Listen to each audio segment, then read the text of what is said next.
오늘은 사도행전 4장 말씀 통해서 복음 증인의 자세라는 제목으로 같이 이제 은혜 나누겠습니다. 성전 미문에 이 40년 된 안진뱅이를 베드로와 요한이 일으켜 세우는 기적을 행하자 사람들이 놀라서 모여들기 시작을 했습니다. 베드로는 이 솔로몬 행각의 기적을 보려고 몰려든 사람들에게 성령이 충만해서 부활하신 예수 그리스도를 증거했습니다. 그러자 이 공회 회원들, 이 산헤드린 위원들이 제자들을 잡아다가 가두어 버렸습니다. 오늘 본문의 2절, 3절 말씀 보시기 바랍니다. 예수 안에 죽은 자의 부활이 있다고 백성을 가르치고 전함을 신호하여 그들을 잡음에 날이 이미 저물었으므로 이튿날까지 가두었으나, 왜 그들이 그 부활이 있다고 가르치는 그들을 옥에 가두었을까? 이 헬레니즘 시대에 처음으로 역사 가운데 등장한 이 산헤드린 공의회는 유대민족 내부의 문제들을 조정하는 유대민족의 의회 겸 대법정이었습니다. 대제사장을 의장으로 하고 모세율법에 근거해서 70명의 공회원들로 구성이 되어 있는데, 이 공회원들은 제사장이 24명이고요. 장로들이 24명이고 서기관들이 22명으로 이루어졌습니다. 여기 제사장들은 이제 주로 사두개파 사람들이었고, 전문율법사 그룹인 이 서기관들은 대부분 이 바리새파 사람들이었습니다. 그래서 사후 간의 교리나 사상 등이 많이 달랐기 때문에 반목과 갈등이 아주 서로 심했어요. 예를 들어 가지고 이 사두개인들은 천사와 사탄 등의 그런 영계, 또 부활, 또 영생, 이것을 믿지 않았던 반면에 바리새인들은 이 모든 것을 다 믿었습니다. 그래서 교리적으로 서로 많이 다투고 또 갈등과 알력이 있었어요. 그런데 예수님과 이 사도 시대에는 로마 정권과 결탁해서 많은 제사장을 배출한 이 안나스 문중이 이 공회를 장악하고 있었으므로 사두개파가 득세하고 있었습니다. 아까도 이야기했지만 이 부활의 교리를 사두개파 사람들은 믿지 않았기 때문에 이 베드로와 요한이 부활에 대해서 증거하는 것을 보고서 굉장히 싫어했죠. 그래서 이 복음을 전하지 못하도록 했지만 그들이 듣지 않았어요. 그래서 예수가 살아나셨다고 복음을 전하는, 부활을 전하는 이 베드로와 요한을 옥에다가 가둔 것입니다. 근데 이 베드로는 결과가 이렇게 될 것을 뻔히 알면서도요, 담대히 하나님의 말씀을 전합니다. 제자들을 옥에 가두고 이들이 뭐라고 말했느냐고 하니 18절 말씀 보겠습니다. 그들을 불러 경고하여 도무지 예수의 이름으로 말하지도 말고 가르치지도 말라 하니, 자기들이 믿지 않는 부활의 교리를 전하는 이 베드로와 요한에 대해서 너희들 말하지 말라고, 가르치지 말라고 이렇게 했지만 이 베드로와 요한이 이 말을 듣지 않습니다. 19절 20절 말씀 보세요. 베드로와 요한이 대답하여 이르되 하나님 앞에서 너희의 말을 듣는 것이 하나님의 말씀을 듣는 것보다 옳은가 판단하라. 우리는 보고 들은 것을 말하지 아니할 수 없다 하니, 우리가 보고 들었다는 거예요. 예수님이 부활하신 것을 보고 들었는데 너희들이 그렇게 아무리 말해도 안 된다는 것이죠. 그래서 이들이 이제 베드로와 요한을 잠깐 옥에 가두었다가 어쩔 수 없이 옥에서 놓아주었다고 그랬습니다. 여러분, 여기서 우리는 아주 중요한 하나님의 말씀을 듣게 됩니다. 첫째로는요, 우리가 때를 얻든지 못 얻든지 복음을 전해야 된다는 것입니다. 이 성전 미문에서 평생 안진뱅이로 살던 사람을 일으켜 세우는 것을 목격한 사람들이 입에서 입으로 이제 그런 기적들에 대해서 이야기를 하고 다니니까 사람들이 그 기적을 보기 위해서 이제 몰려들기 시작을 했어요. 그러니까 베드로와 요한이 볼 때에 이때는 기회입니다. 복음을 전할 수 있는 기회예요. 수많은 사람들이 거기 몰려들었기 때문에 복음을 전할 수 있는 기회가 온 것이죠. 그래서 예수가 살아나셨다고 하는 이 복음을 전파하기 시작을 했습니다. 이들이 복음을 전하자 성경에 보면 5,000명이나 예수를 믿었다고 말씀을 하고 있어요. 그것도 남자의 수만 5,000명. 그러니까 여자까지 아이들까지 하면은 뭐 10,000명이 훨씬 넘겠죠. 자, 4절 말씀 보겠습니다. 말씀을 들은 사람 중에 믿는 자가 많으니 남자의 수가 약 5,000이나 되었더라. 여러분 성경에 보면 예수님께서 병을 고치시는데 그 병을 고치신 이유도 복음 전하기 위해서 그렇게 하신 것입니다. 병을 고치면 많은 사람들이 몰려와서 자기도 병을 고치기를 원하고 또 뭐 가난한 자들은 좀 잘 살기를 원하고 뭐 여러 가지 이유 때문에 예수님에게 이렇게 오지 않습니까? 그런 기적을 또 보기 위해서 오는 사람도 있고 이런 사람들에게 주님이 최종의 목적이 뭐냐면 주 예수를 믿게 하는 것.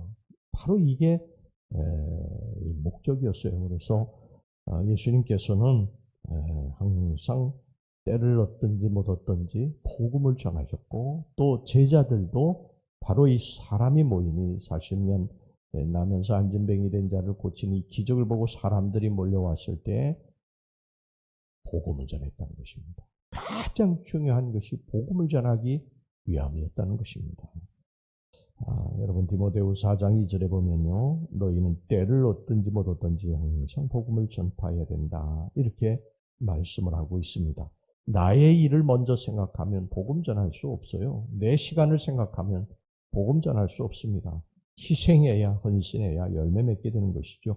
농부가 씨 뿌리는 것도 희생이고 씨 뿌린 후에 거름 주고 병충해 잡아주고 뭐 하는 이 모든 것들도 다 희생입니다. 거저 한 영혼이 살려지는 것이 아니죠. 한 영혼을 살리는데 많은 눈물과 희생이 있어야 됩니다. 한 영혼 구원하는 게 뭐 교회 나와라 그렇게 한마디에서 나올 수 있는 사람이 몇이나 되겠어요. 자기 문제가 뭐 굉장히 힘들고 어려운 몰라도 세상에 그냥 나가서 뭐 재미있게 사는 사람들 예수 믿으라고 교회 나오라고 그래서 그게 쉬운 일입니까? 그게 쉬운 일이 아니죠. 그 사람 만나서 복음에 대해서 이야기할 때 뭐 밥도 사줘야 되고 또 그 사람의 시간에 맞춰서 그 사람 찾아가서 대화도 해야 되고 또 만나서 대화해야 되고 이게 다 희생이고 헌신이지 그냥 가만히 앉아서 여러분 우리가 복음 전할 수 있는 것은 아니에요. 수많은 사람들이 거기 모였을 때 베드로와 요한이 자신의 어떤 목숨이라든지 뭐 자신의 어떤 그 여러 가지 상황적으로 안 좋은 이런 것들을 생각해도 복음 전할 수 없죠. 그런데 자기를 죽이고 자기를 희생하고 복음을 전하는 것입니다. 주님이 바로 이것을 유심무시 기뻐하신다는 거예요.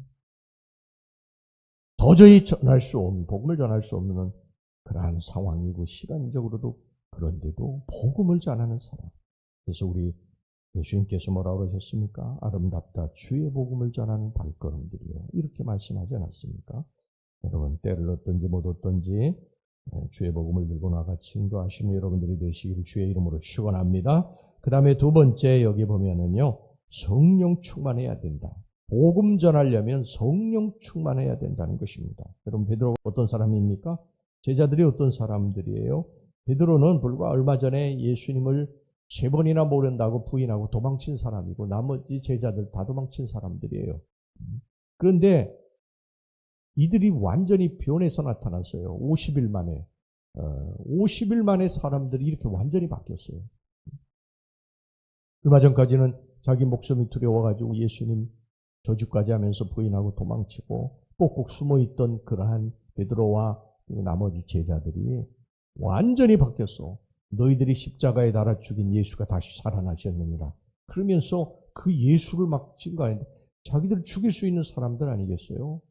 그런데 그 앞에서 막 복음을 전하는 것을 보게 됩니다. 어떤 일이 있었던 것입니까? 뭐 사람은 변할 수 있죠.